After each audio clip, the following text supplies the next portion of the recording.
as a catering chef, we don't get recognized like a restaurant chef. And I'm not sure why that is. So being a female chef, being a female-owned business, it's kind of amazing that I've been able to run the company for 11 years here and made it through the pandemic.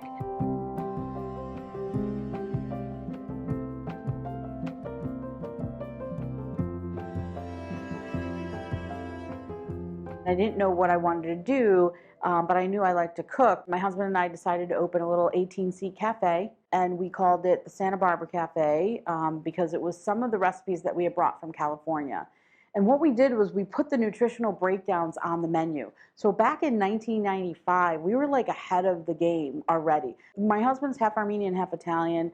I come from an Eastern European, Jewish background. So like food has always been a big part of our families. Our fondest memories are just families getting together during the holidays and cooking. You know, I just had a really solid background in what food should really taste like. We did that for a couple of years, and then I had my babies. So I couldn't have the restaurant anymore because it was just too much time. And while I was raising my little kids, I was trying to find a way to also have a work, because I still needed to work. I needed to make an income. And then what could I do? So actually, when I was at the playground with my kids and you're talking to other parents, I was listening to what the parents were saying about what they were feeding their kids. I saw a need. And I started a company called The Cooking Coach. I was on a mission to get parents to feed their kids real food, to get people off processed and frozen food. What really rocked our world was my son at 10 years old. He was diagnosed with Crohn's disease. And we had to find a way to heal him.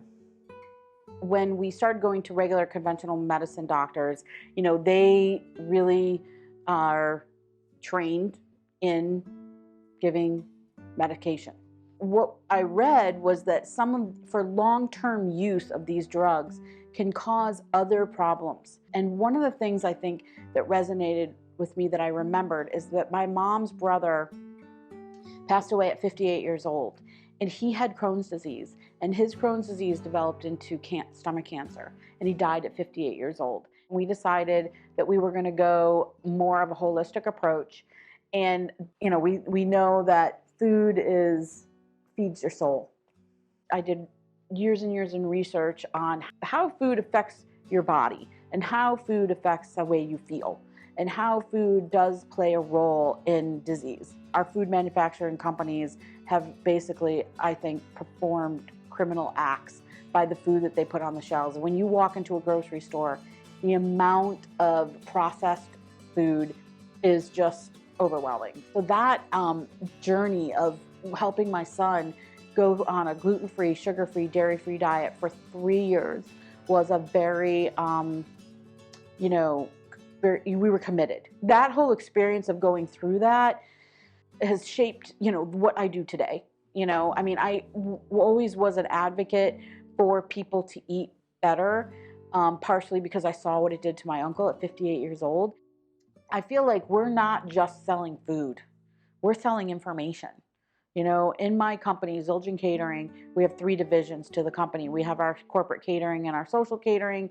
We have our peak performance catering where we feed athletes, and then we have our fresh food to go.